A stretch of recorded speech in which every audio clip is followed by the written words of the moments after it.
धारणम्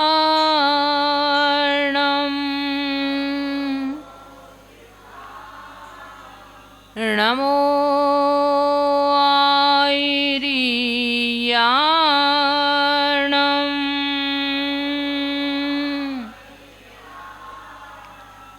नमो वज्रायाणम्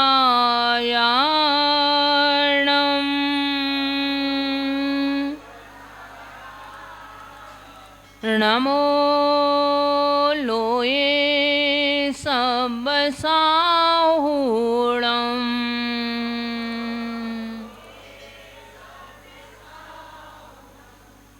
पंच परमेष्ठी भगवान की, 24 तीर्थंकर भगवान की, परम पूज गुरुवर आचार्य श्री विद्याभूषण सन्मति सागर जी महाराज की, परम पूज्य आचार्य श्री ज्ञान सागर जी महाराज की, 10 लक्षण महापर्व की।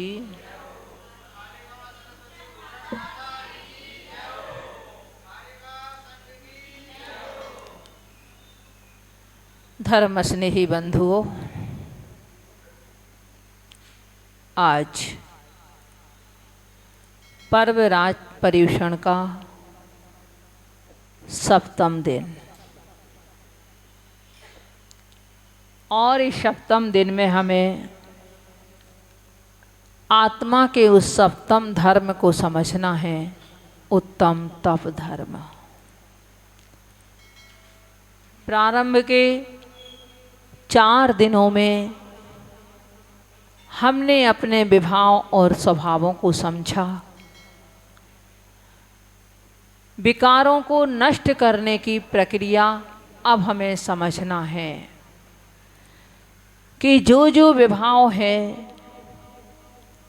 क्योंकि विभाव का नष्ट होना ही स्वभाव की प्राप्ति है। अंधकार और प्रकाश, प्रकाश कभी अंधकार को हटाता नहीं है, किंतु जब प्रकाश होता है, सूर्य का उदय होता है, तो अंधकार अपने आप छट जाता है। इसी तरह से आत्मा में अनुरक्ति ही विषयों से विरक्ति है, और स्वभाव की जागृति ही विभाव का समन है। तो जब हमने स्वभाव और विभाव दोनों को समझा, उसके अनंतर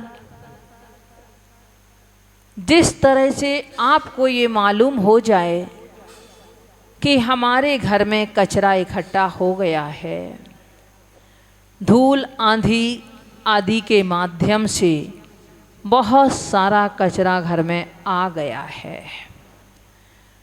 अब आप सबसे पहले एक झाड़ू के माध्यम से उस कचरे को एकत्रित करेंगे, एक जगह उस कचरे को इकट्ठा करेंगे। तो हमने भी अपनी आत्मा के इस कचरे को दूर करने के लिए कल संयम धर्म को समझा था। संयम हमें संयमित करता है, केंद्रीयकरण करता है हमारी ऊर्जा का, और तप उस विकार को नष्ट करता है। पहले आप अपने घर के कचरे को इकट्ठा कर लेते हैं, फिर कहीं उसको इकट्ठा करके आप जहाँ डालना होता है उसको फिर वहाँ डालते हैं, और यहाँ से भी इकट्ठा करके जब लोग ले जाते हैं तो उसको फिर वहाँ जला दिया जाता है। उसको जलाते कब हैं? पहले इकट्ठा करते हैं। तो संयम में हमने अपने आप को संयमित किया। जो हमारी इच्छाएं बाहर की ओर जा रही थीं, पंचेंद्रियों के विषयों में जो हमारी आसक्ति रूप भाव हो रहा था, उस आसक्ति को कम करने के लिए हमने संयम धर्म को समझा और स्वयं को संयमित करके अपने अंदर की बाहर प्रवाहमान जो ऊर्जा थी, जो विषयों की ओर जा रही थी, उस ऊर्जा का केंद्रीयकरण कर दिया। जब केंद्रीयकरण किसी चीज का कर दिया जाता है, उसकी पावर बढ़ जाती है। एक लकड़ी से आप चाहो अपना भोजन पका लें, नहीं पका सकते।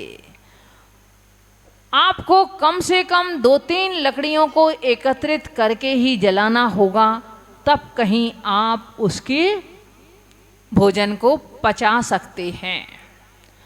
सूर्य का इतना ताप फैलता है, पर सूर्य की किरण एक नहीं होती। सहस्र रश्मि सूर्य को कहाँ है, उसकी 1000 किरणें होती हैं, और वह 1000 किरणें जब अपने ताप को फैलाती हैं तो सारा विश्व जागृत हो जाता है। निद्रा से मुक्त हो जाते हैं, और ये कहा जाए कि बैक्टीरिया बहुत कुछ समाप्त हो जाता है। इसी तरह हमने कल मन, वचन और वाणी, इन तीनों के संयम को समझा। मन का संयम हमारे विचारों को पवित्र बनाता है। मन में उत्पन्न होने वाले जो व्यर्थ के विचार हैं, वो मन के संयम से कंट्रोल हो जाते हैं, और मन अच्छे विचारों को उत्पादक हो जाता है।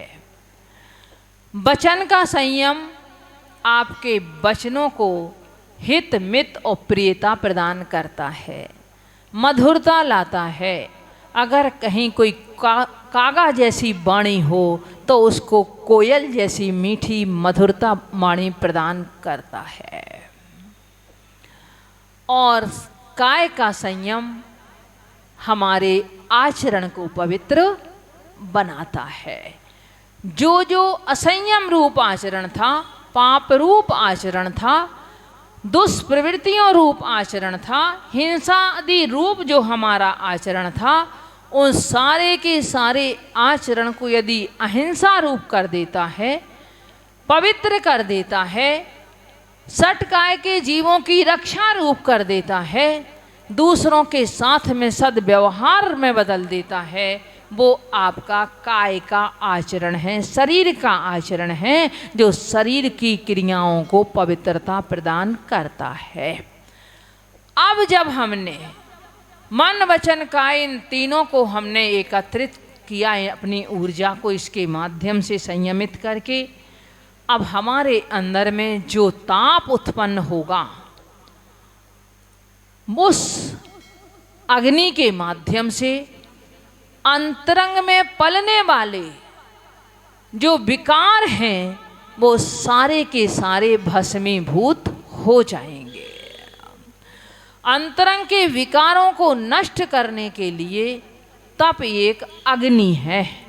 जिस तरह सोने को यदि शुद्ध बनाया जाता है तो कैसे बनाया जाता है, अग्नि के 16 ताव दिए जाते हैं, तब उसे शुद्ध बनाया जाता है। ताप तो ऐसा होता है कि पत्थर में भी सोना निकाल देता है। उसी ताप के माध्यम से पाषाण में से मैग्नीज को निकालते हुए तो हमने देखा है।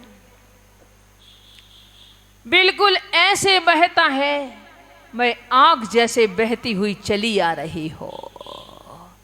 वह पत्थर बिल्कुल पानी हो जाता है, पिघल जाता है उस ताप के माध्यम से। और आप देखो, आप ताप यदि ना दो तो आपके लिए खाने की कोई वस्तु नहीं रहे। आप ताप दे करके ही उस भोजन को, उस अनाज को खाने योग्य बनाते हैं।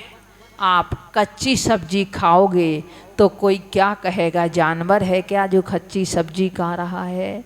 क्या उस आदिम युग का व्यक्ति है जो जहाँ उस समय अग्नि लोग जलाना नहीं जानते थे, उस समय कच्ची ही खा लेते थे, तो पता नहीं ये राक्षस है आदमी है क्या है, उसके लिए कहा जाएगा। आप उस अग्नि के माध्यम से वस्तु को तपा करके, वस्तु को पका करके और आप अपने भोजन के योग्य बना देते हैं। फसल यदि पकती है खेत में तो वह भी सूर्य के ताप से पकती है। जब उसे पूर्ण ताप नहीं मिल पाता है तो फसल भी पूरी पकती नहीं है। और यदि देखो, जब तक हमारे शरीर में ताप है तभी तक हम चल रहे हैं। जिस दिन अंदर का ताप खत्म हो जाएगा, आप कोई क्रिया करने लायक नहीं रहेंगे। अगर पेट की जठराग्नि मंद पड़ जाती है तो डॉक्टर के पास जाते हो कि हमें मंदाग्नि हो गई है, हमारे लिए भोजन नहीं पच रहा है, अर्थात पका हुआ भोजन भी यदि पेट की अग्नि उसका साथ ना दे तो वो भोजन भी आपके शरीर के योग्य नहीं रहता है। वह रस प्रदान नहीं कर सकता है, आपके शरीर में रक्त नहीं बना सकता है। कितनी आवश्यकता है हमको ताप की। अब तप और ताप इन दोनों में एक मात्रा का अंतर है बस। जैसे इन सब वस्तुओं के लिए आपको ताप की आवश्यकता है, इसी तरह से हमें अपनी आत्मा को तपाने के लिए, इस आत्मा को पवित्र बनाने के लिए, इसके निर्मल रूप इसको प्रकट करने के लिए हमें तप रूपी ताप की आवश्यकता है। तप का उल्टा क्या होता है? पत। तप और पत। तप अर्थात तपन और पत अर्थात पतन। पत माने गिरना, झड़ना, और तप माने तपना। तप बहुत लोग करते हैं, पर आचार्य तप की परिभाषा पर करते हुए कहते हैं, जिस तपन से आपके अंदर के विकारों का पतन हो जाए वही तप कहलाता है। अगर अंतरंग के विकार हमारे समाप्त नहीं हुए हैं तो वह तप भी तप नहीं है। उस तप के पीछे अनेकों कारण हो सकते हैं, वह तप किंतु हमारी आत्मा को पवित्र रूप प्रदान नहीं कर सकता है। ऐसे उत्तम तप धर्म को आज हमें समझना है कि वह तप की हमें जीवन में कितनी आवश्यकता है। देखो, 2 अक्षर का ये शब्द और यह ऐसा धर्म है जो संपूर्ण विकारों को नष्ट कर देता है। संयम से हमने संयमित कर लिया अपने आप को, परंतु जब तक तपोगे नहीं, जब तक तप नहीं होगा, तब तक हम उस अंदर के कचरे को खत्म नहीं कर सकते। आपने व्रतों की कहानियां पढ़ी होंगी। व्रतों की महत्ता प्राय करके हर दर्शन में है। संयम और व्रत ये नाम हर एक में आते हैं, परंतु करने का तरीका अलग अलग है। वो बात अलग है कि कोई वह तप कैसे करता है, कोई व्रत कैसे करता है, कोई खा पी कर भी व्रत करता है, कोई रात को भी खा के व्रत करता है, कोई बार बार खा के भी व्रत करता है। परंतु जैन आगम कहता है जितने भी व्रत इसमें हैं उन सब में विशेष रूप से तो निर्जल कहा गया है, जिसमें जल का भी पान नहीं किया जाता है, ऐसा ही निर्जल व्रत हैं। कि कुछ व्रत ऐसे हैं जिनमें कुछ कुछ दिन के बाद भोजन की बात आती है, कहीं पानी की बात आती है। सिंह निष्क्रीडित जैसे व्रत भी हैं, कवल चंद्रायण जैसे व्रत भी हैं। ये बड़े बड़े महाव्रत तो उन महापुरुषों ने किए भी हैं। आचार्य शांति सागर महाराज जी ने सिंह निष्क्रीडित व्रत किया था। आज आप इस वर्तमान युग में, जिसके लिए आचार्य भी कहते हैं, काले कलौ चले चित्ते देह चान्नादि कीटकम एतश्चित्र विचित्रेयम जिन रूप धरा नरा। एक कली काल है, पाप का युग है, और ऐसे में चित्त चलायमान है, मन एकाग्र नहीं होता है। चित्त हमेशा बाहर की ओर चलता रहता है, चंचल बना हुआ है। और ये देह, ये शरीर अन्न का कीड़ा है। यह रात दिन उस अन्न को ही चाहता है, कुछ ना कुछ खाना पीना चाहता है। तो कह रहे देह चान्नादि कीटकम, देह अन्न का कीड़ा बना हुआ है। ऐसे समय में भी यदि आपको ये जिन रूप को धारण करने वाले, जिन लिंग को धारण करने वाले, ये क्या, ये चलते फिरते यदि सिद्ध के समान तुम्हें कहीं दिखाई दे रहे हैं, तो कह रहे इससे बड़ा और आश्चर्य क्या है आपके लिए इस दुनिया में। ऐसे कलिकाल में जहाँ हम जैसों के लिए एक उपवास करना कठिन लगता है, और वहाँ आपको मालूम है ऐसे ऐसे आज भी साधु हैं। आचार्य चाहे प्रसन्न सागर जी का हो, चाहे और अनेक साधुओं के नाम आप पढ़ते होंगे, देखते होंगे। 118 दिन के व्रत, कितना उनका 500 कितने दिन के व्रत, और उनमें कुल 20-25 पारणा, महीने महीने बाद पारणा, और उसके बाद पुनः महीने भर के व्रत। धन्य हो ऐसे योगियों के लिए जो ऐसी तपस्या में लगे हुए हैं। जब इस शरीर से दृष्टि मुड़ जाती है, तब कहीं उस तप के प्रति उस आत्मा को परम पवित्र बनाने के लिए दृष्टि जाती है। सारी दुनिया इस शरीर को पवित्र बनाने में लगी हुई है, शरीर को साफ सुथरा बनाने में लगी हुई है, परंतु ये योगी जन, ये संत जन, ये अपनी आत्मा को पवित्र रूप देने में लगे हुए हैं। उसमें इनका पुरुषार्थ निरंतर जारी है। ऐसे तप के लिए आप 2 भागों में विभाजित कर सकते हो। वह तप अंतरंग और बाह्य के भेद से 2 प्रकार का है। अंतरंग तप, जो तपस्वी तपता है परंतु बाहर में दिखाई नहीं देता है, किंतु बाह्य तप, जिसमें शरीर संबंधी साधना होती है और बाहर में भी तपस्वी की पहचान होती है कि ये बड़े तपस्वी हैं। आपके यहाँ भी इतने लोग व्रत उपवास कर रहे हैं 10 लक्षण पर में, तो एक अलग से पहचान होती है कि हाँ ये व्रत कर रहे हैं, उपवास कर रहे हैं और तपस्या 10 दिनों में विशेष कर रहे हैं। तो उसमें तपस्वी की बाह्य से पहचान होती है। उन बाह्य तपों में सबसे पहला तप होता है, कौन सा आता है? अनशन। अनशन तप, इसको उपवास भी कहते हैं। मात्र अकेला इसमें भोजन का त्याग नहीं है। उपवास आत्मा के समीप निवास करना, ये उपवास कहलाता है। संसार शरीर भोगों से हटकर स्वयं के नज़दीक आने की ये प्रक्रिया है। स्वयं को निर्मल बनाने की ये प्रक्रिया है। इसके साथ साथ कसाय विषयाहारो त्यागो यत्र विधीयते, विषय के और कसायों के साथ आहार का त्याग करना, ये उपवास कहलाता है।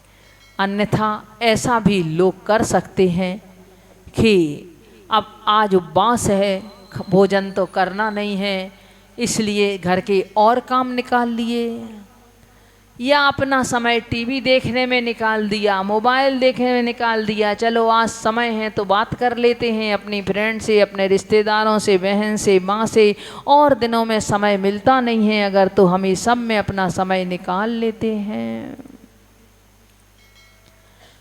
या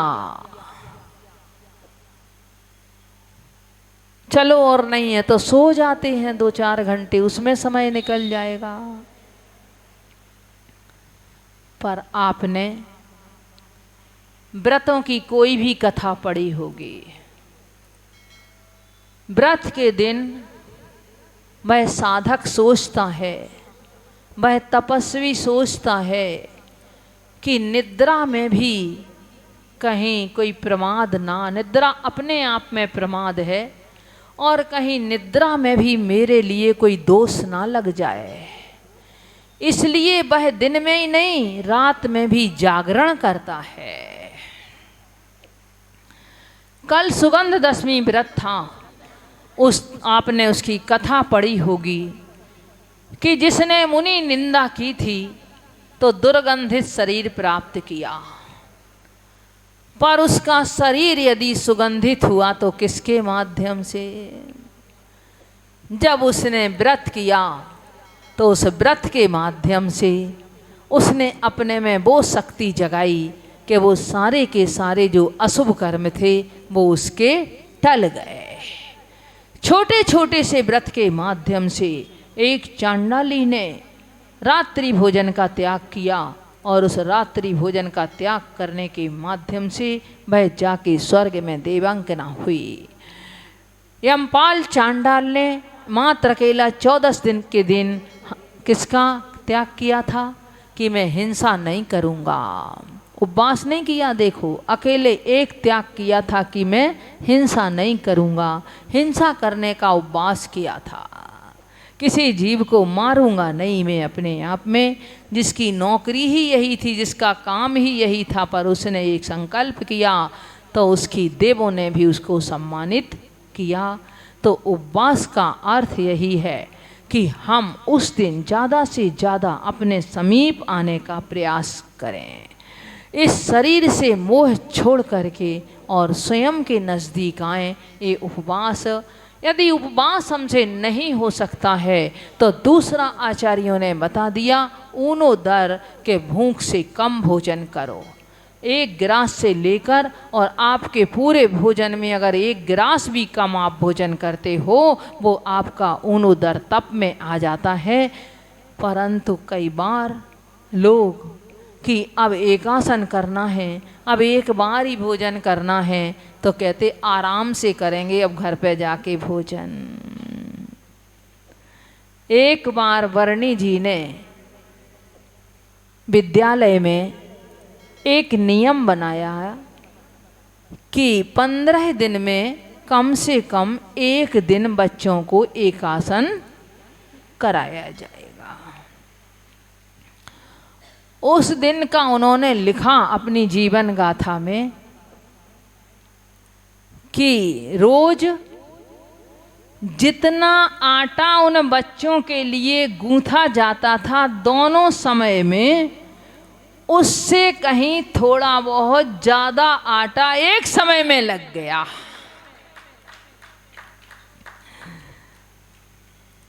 तो एक ऊनोदर होता है और एक दूनोदर होता है। ऊनोदर अच्छा अर्थात देखो, आपने भोजन की इच्छा नहीं की, क्यों ऊनोदर उपवास से कठिन पड़ता है? आपने भोजन की इच्छा नहीं की, आपने पहले से ही त्याग कर दिया, आपका मन उस प्रकार का नहीं बनेगा। किंतु आपके सामने भोजन रखा हुआ है और उसके बाद भी आप उस भोजन को छोड़ रहे हैं, वो आपकी इंद्रिय आसक्ति के त्याग का विशेष परिचायक है। इसलिए उस ऊनोदर को क्या कहा? उपवास से भी कहीं श्रेष्ठ कहा। आपके शरीर को भी परेशानी नहीं होगी। कहीं कोई अगर शरीर में कई होता है, पित्त बन जाता है, कुछ हो जाता है उपवास से, तो आपका भोजन भी होता रहेगा और आपका व्रत भी हो जाएगा। मात्र हमें थोड़ी सी अपने आप को समझने की ज़रूरत है। वैसे आप लोग तो ऊन उधर करते ही रहते हो, कहीं जल्दी जाना हो, ऑफिस की जल्दी हो, कहीं काम की जल्दी हो, अरे अब मुझे कुछ नहीं खाना, बस ज़रा 2 बिस्कुट दे दो, बस चाय दे दो और कुछ नहीं खाना है, ज़रा सा एक प्लेट में पोहा दे दो, बस और कुछ नहीं लेना है। तो जल्दी जल्दी अगर उसमें भी बीच में कहीं फ़ोन आ गया जल्दी, और मालूम है कि हमारा बॉस का फ़ोन हो या किसी अच्छे ग्राहक का फ़ोन हो, तो छोड़ करके वो भी चले जाएंगे। फिर आपके लिए छोड़ने में कुछ भी नहीं लगेगा, अब समय नहीं है, अब नहीं खा सकता मैं। ऐसे उनो दर तो आप करते रहते हो। तीसरा है वृत्ति परिसंख्यान। मुनिराज कोई ना कोई नियम लेकर के निकलते हैं। यदि ये प्रतिज्ञा मिलेगी तब मैं उसी श्रावक के यहाँ आहार करूँगा, क्योंकि घर घर द्वार द्वार पर जहाँ पड़गाहन करने के लिए लोग खड़े रहते थे, तो किसके यहाँ जाएंगे, किसके यहाँ नहीं जाएंगे। मन में कोई नियम प्रतिज्ञा लेकर के, वह जो किसी को भी जानकारी नहीं रहती, और ऐसे कठिन कठिन नियम लेकर के जाते थे कि जिनका कई कई दिन तक प्रतिज्ञा नहीं मिलती थी।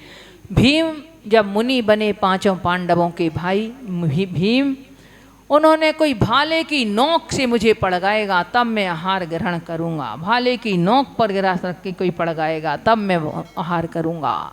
आचार्य शांति सागर जी ने नियम लिया कि रत्न बिखरे होंगे, रत्न जमीन पर बिखरे होंगे, उस श्रावक के यहाँ पड़ूंगा।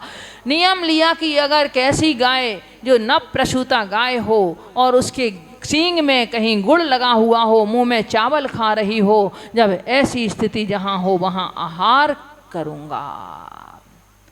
आचार्य सुमति सागर जी थे, एक बार उन्होंने नियम ले लिया कि ज्वार की रोटी चौके में बनी होगी तो आहार करूँगा। अब मौसम था नहीं ज्वार का, हर जगह चौके में जाएं, देखें थाली वापस लौटाएं, देखें थाली वापस लौटाएं। कई दिन तक आखिरकार प्रतिज्ञा वो नहीं मिल पाई थी। तो ऐसी व्रत परिसंख्यान किया है, अपने भाग्य की परीक्षा, अपने कर्म की परीक्षा, पर उनके कर्म के आगे, उनके भाग्य के, उनके नियम के आगे वह कर्म भी झुक जाते थे, और उनकी प्रतिज्ञा मिलाने वाला ना जाने कौन कहाँ से आ जाता है। सत्य हमेशा शुगर कोटेड जैसा होता है, अंदर छिपा रहता है। सत्य दिखाई नहीं देता कि इसमें अंदर कुछ है, ऊपर से मीठी मीठी गोली वह शुगर कोटेड आपके लिए मिल जाती है, परंतु औषधि अंदर होती है, जो ऊपर से उसमें कोटेड किया हुआ है वो औषधि नहीं है। ऐसे ही असत्य तो उस शुगर का जो कोटेड उस पर चढ़ा हुआ है उसके समान है, किंतु सत्य उस अंदर की औषधि के सदृश है, जो बाहर दिखाई नहीं देती परंतु लाभ करने वाली वही है। यदि वो ना हो तो उसके बिना सब बेकार है। ऐसे ही तो उनके भी व्रत के नियम के आगे देवों के सिंहासन भी हिल जाते थे, और अनेकों बार हिल भी गए देवों के सिंहासन। तो ऐसे वृत्ति परिसंख्यान तप का पालन करते हैं। कई कई दिन तक, वर्तमान में भी हम देखते हैं कई साधुओं को कई कई दिन तक उनके वह नियम पूर्ण नहीं हो पाते हैं। रस परित्याग, अपनी इंद्रियों को संयमित रखने के लिए और शरीर को स्वस्थ रखने के लिए प्रतिदिन 6 रस के में से 2 रस, 4 रस, कहो 6 रस का त्याग करके आहार के लिए निकलते हैं। मुनिराज तो इन 6 रसों का त्याग करते ही हैं। कई बार 1 रस का, 2 रस का, रस नीरस जो भी हो उसमें साम्य भाव से ग्रहण करते हैं। और श्रावक क्या इसका पालन कर सकता है? श्रावक भी कर सकता है।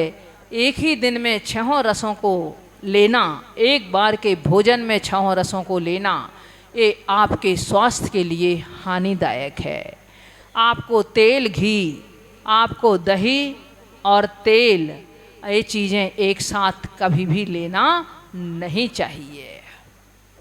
ये शरीर में जाकर के विकृति उत्पन्न कर देती हैं। तो शारीरिक स्वास्थ्य की दृष्टि से भी ठीक है, परंतु श्रावक तो ऐसे भी कुछ कुछ होते हैं, अगर कहीं डॉक्टर कह देता है उनके लिए कि भाई आपके लिए मीठा नहीं खाना है, आपके लिए पानी भी नपा तुला पीना होने, आपके लिए मात्र अकेला मूंग की दाल का पानी और घिया की सब्जी, इसके अलावा आपको कुछ नहीं लेना है। जब वो डॉक्टर की उसमें बंध जाते हैं, तब भी उसके बाद भी लोग कह देते हैं अरे मरना तो है ही, खा पी के मरो, कम से कम अब बीमारी हो गई तो। वहाँ भी हम अपना साहस दिखा देते हैं, वहाँ भी अपना दुस्साहस दिखा देते हैं, वहाँ भी हम उनको छोड़ नहीं पाते हैं।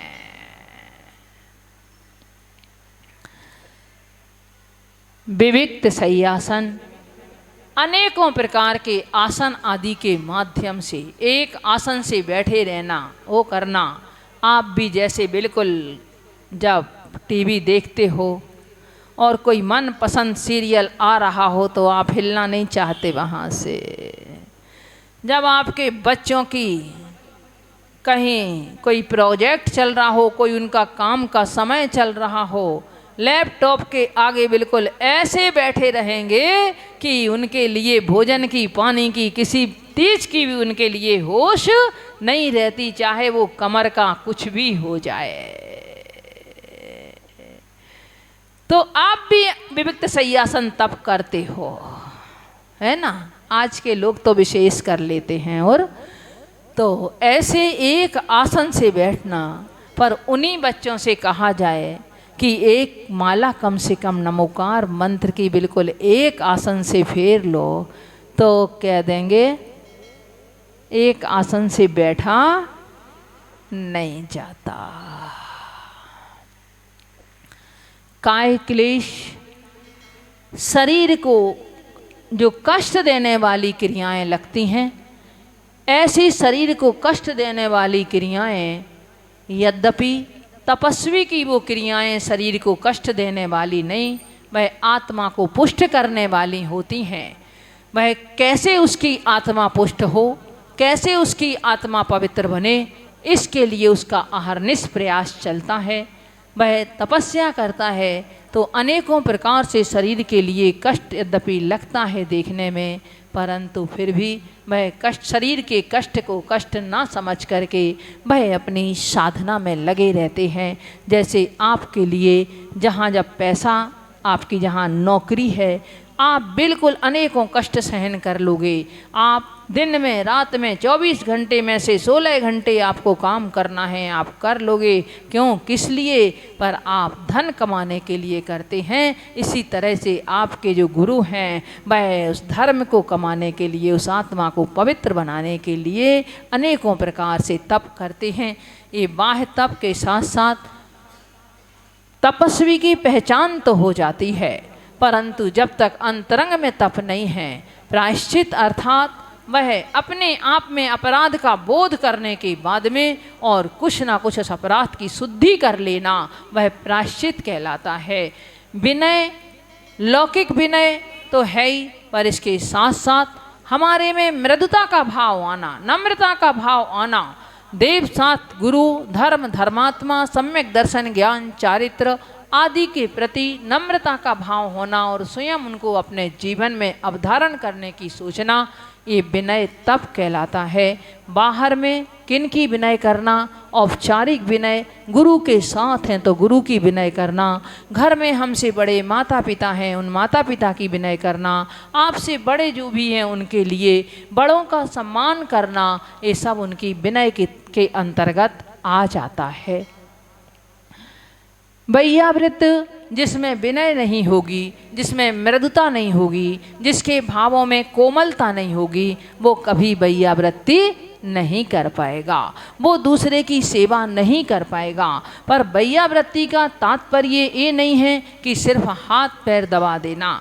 वैयावृत्ति का सब मतलब है अंतरंग की कष्ट को समन कर देना।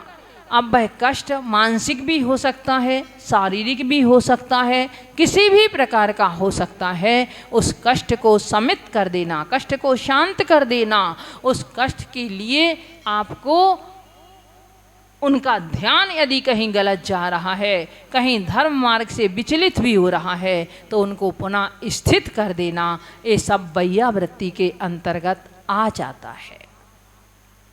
स्वाध्याय शास्त्रों के माध्यम से स्वयं अपनी आत्मा के अध्याय को पढ़ना, शास्त्र पढ़ना, ना आए तो दूसरों से पूछना, जो पढ़ा है उसका बार बार चिंतन करना, बार बार उसकी अनुप्रेक्षा करना। और अगर हम इतने ज्ञानी हो गए हैं, हमें इतना ज्ञान हो गया है, तो दूसरों के लिए उपदेश आदि देना, ये सब शास्त्र स्वाध्याय के अंतर्गत आ जाता है। व्युत्सर्ग अर्थात कायोत्सर्ग, इस शरीर से ममत्व छोड़ना। इस शरीर से ममत्व छोड़ना हम तो कायोत्सर्ग मानते हैं कि 9 बार नमोकार मंत्र पढ़ लेना, और वो 9 बार नमोकार मंत्र भी शायद एक सांस में पढ़ लेना, एक बार में पढ़ लेना, जितनी जल्दी से जल्दी हो सके उस नमोकार मंत्र को पूरा कर देना। पर कायोत्सर्ग का मतलब है काया से ममत्व छोड़ना। कैसा ममत्व छोड़ना? बारिशैन मुनिराज की चर्चा आती है कि जिस समय वह अष्टमी और चतुर्दशी को पहले के कई श्रावक अपने घर को छोड़ करके और वह शमशान में जाकर के तपस्या करते थे, सेठ सुदर्शन की बात आती है, रानी ने उनके लिए उठवा लिया और वह दासी उनको उठा करके ले आई, परंतु उन्होंने अपना ध्यान नहीं छोड़ा। अपने जो काय में जिस शरीर आसन में स्थित थे उससे वह विचलित नहीं हुए। बारिशैन मुनिराज के आगे उस चोर ने क्या किया? उसके आगे अपना हार डाल दिया। वह चुरा करके ला रहा था। राजा के सैनिक आए, उनने कहा मैं किसको बताऊं? राजा से बोले वो तो बारिशैन मुनि बना खड़ा हुआ है और वही चोर है, उसके आगे ही हार है पड़ा हुआ है। काय उत्सर्ग में लीन थे और हार का दोषारोपण उनके ऊपर लगा कि चोर बनाया गया, उनके लिए कर्म के उदय होगा कोई ना कोई ऐसा उस चोर ने। किंतु बाद में जब उनको राजा ने आज्ञा दे दी कि उनके तलवार से उनका मस्तक अलग कर दिया जाए अगर बारिशैन ने ऐसा किया है तो, परंतु सत्य के आगे वही बात है। उन तपस्याओं के आगे वह इंद्रों के सिंहासन भी हिल जाते हैं, उनके सिंहासन भी कंप जाते हैं। वन देवता ने देखा ये क्या हो रहा है और उसने लेकर जहाँ जहाँ तलवार के प्रहार होते गए वहाँ वहाँ वह उनके गले में हार बनते चले गए, फूल की मालाएं बनते चले गए। ये था कायोत्सर्ग। आचार्य शांति सागर जी एक बार जब वो रात्रि तप कर रहे थे, रात्रि जागरण निद्रा विजय तप कर रहे थे, एक मंदिर में वह रुके। वहाँ कुछ पुजारी से तेल फैल गया होगा और वो तो अपना ध्यान लगा करके बैठ गए कि पूरी रात अब मुझे यहीं बैठना है। उस तेल के कारण, चिकनाई के कारण वहाँ चींटे आ गए। उन चींटों के ने उनके अधो अंगों के लिए काटा और उसके माध्यम से वहाँ खून की धार भी बह गई, परंतु वो अपने आसन से विचलित नहीं हुए। जिस समय 700 मुनियों पे उपसर्ग हुआ था वो भी काय उत्सर्ग में लीन हो गए थे। वो चाहते तो वो वहाँ से जा सकते थे, विहार कर सकते थे, किंतु नहीं, चाहे फिर कैसी भी समस्या आ जाए, जब जब जैसे जैसे भी उपसर्ग मुनिराजों पे हुए हैं, चाहे वो जलती चिता, जलती अग्नि उनके ऊपर जली हो, चाहे श्यालिनी ने खाया हो, चाहे सिंगनी ने उनके शरीर का भक्षण किया हो, चाहे उनके चारों ओर अग्नि जला दी गई हो, चाहे वो पांडवों जैसे कि उनके शरीर में आभूषण गरम कर करके पहना दिए गए हों, किसी भी प्रकार का आप देख लो, किंतु उन सभी ने अपने उस आसन को नहीं छोड़ा। जिस काय से जो ममत्व छोड़ दिया था, उस काय से ममत्व छोड़ करके उन्होंने तो ऐसा ध्यान लगाया उस समय कि कई मुनिराजों ने तो तुरंत वहाँ केवल ज्ञान को भी प्राप्त कर लिया। कैसा ध्यान, जहाँ ध्यान ध्याता धे को न विकल्प बच भेदन, जहाँ चिद भाव कर्म चिदेश करता चेतना क्रिया तहाँ, तीनों अभिन्न अखिन्न सुध उपयोग की निश्चल दशा, प्रगति जहाँ दृग ज्ञान व्रत ये तीन धाये कई लसा, जहाँ ध्यान ध्याता धे का भी विकल्प नहीं रहा। ऐसा काय उत्सर्ग। और हम लोग ऐसे हैं, अगर वो एक सांस में भी नमोकार मंत्र पढ़ रहे हैं, उसके बाद भी अगर कोई बीच में मच्छर आ जाता है तो उसको भगा देते हैं, और अगर कोई अपना आ जाता है तो उसको बुला लेते हैं, उसको बिठा लेते हैं, उस समय भी हम अपना रिश्ता निभाते हैं। कहीं उस समय भी कोई यदि हमसे कुछ कह देता है तो उस समय भी जल्दी जल्दी पूरा कर लूँ नमोकार मंत्र, फिर देखना है। तो हमारे विकल्पों की परिसमाप्ति नहीं होती है। आप एक बार 3 श्वासोच्छ्वास में जो नमोकार मंत्र पढ़ा जाता है, तो मतलब सांस को नहीं देखना है, किंतु हम नमो अरिहंताणम पढ़ें तो हम ये देखें कि नमो अरिहंताणम में वह शब्द हमारे अंदर जा रहे हैं, नमो सिद्धाणम के रूप में वह बाहर आ रहे हैं, नमो आयरियाणम के रूप में पुनः अंदर, नमो वज्रायणम में बाहर, और नमो लोये में अंदर, सभ्य साहुड़म में बाहर। ये 3 श्वासोच्छ्वास में एक बार नमोकार मंत्र पढ़ा जाता है। 9 बार नमोकार मंत्र 27 श्वासोच्छ्वास में होता है, जब ये काय उत्सर्ग होता है। एक काय उत्सर्ग तब कहलाता है, और ये किस लिए किया जाता है? इस सामायिक का लघु रूप है। अगर हम एक काय उत्सर्ग में सफल हो जाएंगे तो आगे हम सामायिक भी ऐसे कर सकते हैं। पहले साधक एक काय उत्सर्ग करता है कि जब तक मैं 27 श्वासोच्छ्वास लूँगा तब तक मैं बिल्कुल पत्थर की तरह बैठा रहूँगा निश्चल। सम्यक प्रकार निरोध मन बच काय आत्म ध्यावते, तिन सुथिर मुद्रा देख मृगगण उपल खाज खुजावते। उनकी स्थिर मुद्रा को देख करके पशु वहाँ क्या करते हैं? अपनी खाज खुजाने लगते हैं कि ये कोई ऐसी स्थिर पत्थर है।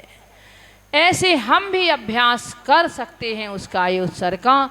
एक काय उत्सर्ग का तो कम से कम अपने जीवन में हम सोचें कि 24 घंटे में 9 बार नमोकार मंत्र तो हम पढ़ा करेंगे, तो हम 27 श्वासोच्छ्वास में जरूर पढ़ा करेंगे, यदि ज़्यादा नहीं। वह साधना फिर जिसको बढ़ानी होती है वो फिर 2 बार 3 बार आदि करके इनको बढ़ाता है। तो इस तरह, क्योंकि सबसे ज़्यादा प्रेम यदि किसी को होता है तो अपने शरीर से होता है। इस शरीर से ममत्व छोड़ना ही काय उत्सर्ग कहलाता है। ये 12 प्रकार के तप, इन तपों के माध्यम से हमें तपना नहीं है, हमें इनके माध्यम से अपने विकारों को तपाना है। तपता तो व्यक्ति बुखार में है, तपता व्यक्ति कसायों में है, तपता व्यक्ति राग द्वेष में है, किंतु हमें अंतरंग से ऐसे नहीं तपना, हमें तो अपने विकारों को तपाना है, कसायों को तपाना है। किसके माध्यम से? अगर वे तप भी किया हमने, उपवास आदि भी हमने किए, और यदि विकारों को दहन नहीं कर पाए, हम विकारों को शांत नहीं कर पाए, तो हमारी तपस्या करना भी व्यर्थ चली जाती है। एक बात और विशेष होती है कि वह तप हमारा दूसरों को दिखाने के लिए ना हो। तप हमारा कैसा हो? वह स्वयं की साधना के लिए हो, स्वयं अंतरंग के विकारों की परिसमाप्ति के लिए हो। दिखाने के लिए तो बहुत लोग होते हैं तप करने वाले। आपने एक दृष्टांत पूज्य महाराज जी सुनाते थे कि एक व्यक्ति दासी पुत्र था। अब उस दासी पुत्र के मन में आया, उसने एक दिन प्रवचन सुना कि इंसान जो कुछ चाहे वो कर सकता है। उसने सोचा कि जब इंसान जो कुछ चाहे वो कर सकता है तो मैं दासी पुत्र हूँ, पर मैं क्या राजकुमारी से विवाह कर सकता हूँ? उसने जिद ठान ली कि मैं तो शादी करूँगा तो राजकुमारी से करूँगा। अब माँ ने बहुत समझाया कि बेटा हम उनकी दासी हैं, तुम दासी पुत्र हो, ऐसा नहीं हो सकता। बोले नहीं, मैं करूँगा तो उसी से शादी करूँगा, नहीं तो मैं करूँगा ही नहीं। एक दिन दासी ने राजकुमारी के सामने भाई अपने बेटे की विचार व्यक्त कर दिए। राजकुमारी ने कहा तुम्हें इसके लिए 6 महीने ध्यान का अभ्यास करना पड़ेगा। तुम 6 महीने ध्यान का अभ्यास करो और उसके बाद मैं तुमसे विवाह कर लूँगी। अब उसने जंगल में जाके 6 महीने और कैसे मुनि बन के ध्यान का अभ्यास करना शुरू कर दिया। जब उसकी प्रशंसा चारों ओर फैलने लगी, क्योंकि बाह्य तप तो बहुत जल्दी प्रसिद्धि में आ जाता है, तो उस बाह्य तप की प्रसिद्धि फैलने लगी। नगर के लोग आने लगे, जाने लगे, देखने लगे। तपस्वी बिल्कुल युवावस्था में देखो कैसी साधना कर रहा है, बिल्कुल ऐसे लेकर के, और उसकी बड़ी प्रशंसा होने लगी।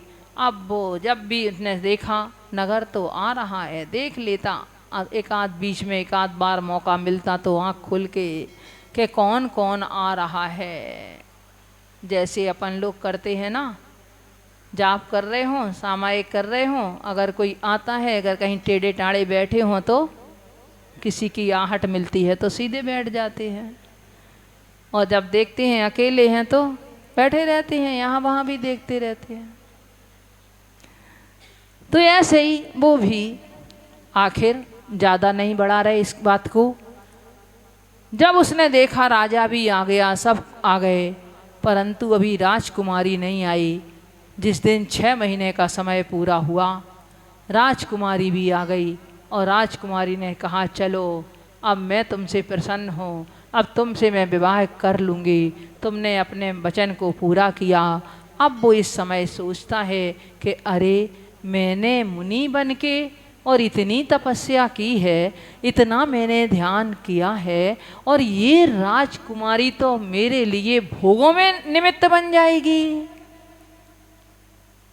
ये योग साधना मैंने किस लिए की है? ये योग साधना मैंने की है, अब मैं सच्चा योगी बनूंगा। अभी तक 6 महीने तक तो मैं कैसा बना रहा? अभी तक तो मैं झूठा योगी बना रहा, दिखावे का योगी बना रहा। मैं लोगों को ठगता रहा कि मैं योगी हूँ, परंतु मैं योगी नहीं था। किंतु जब एक राजकुमारी से विवाह हो सकता है तो मुझे क्या मुक्ति सुंदरी नहीं मिल सकती है तपस्या करने से? उससे भी मेरा विवाह हो सकता है। बंधुओं, उत्तम तप धर्म ऐसा ही धर्म है जो सारे विभाव विकारों को नष्ट करके और हमें जो कुछ हम चाहें सांसारिक और आध्यात्मिक सुख वो सब हमें प्राप्त हो सकते हैं। नई श्रेयस सुख की प्राप्ति भी यदि हो सकती है तो वो इसी तप के माध्यम से हो सकती है। जब तक तपेंगे नहीं तब तक आत्मा का विकार हटेगा नहीं, उसका त्याग होगा नहीं। तो संयम और त्याग के बीच में एक तप धर्म है जिससे हमें अपने को तपा करके और वह विमोचन किनका करना है? फिर हमें इन विकारों का, कसायों का, राग द्वेष आदि का, अपनी जो दुष्प्रवृत्तियां हैं उनका हमें विमोचन करना है। ओम नमः सिद्धेभ्यः।